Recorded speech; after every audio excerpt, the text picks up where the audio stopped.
Here is another math Olympiad question. You can see here 5 divided 5 divided 5 divided 5. Guess the answer. What will be the answer? 1, 0.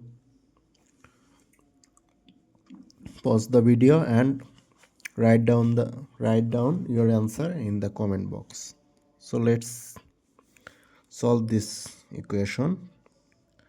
At first you have to divide it this one. 5 divided 5 means 1. Then divided 5, again divided 5.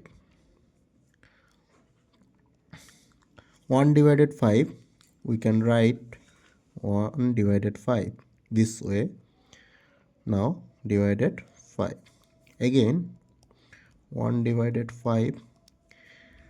If we change this symbol, multiply, then the 5 is go through the bottom.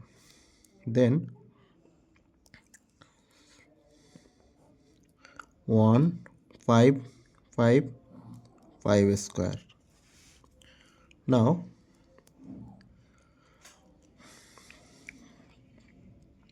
we can write 5 inverse 2. Here 1 divided 5 means whole square.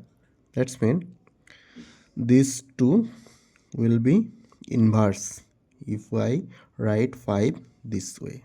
This is the answer. I hope you understand. Thank you.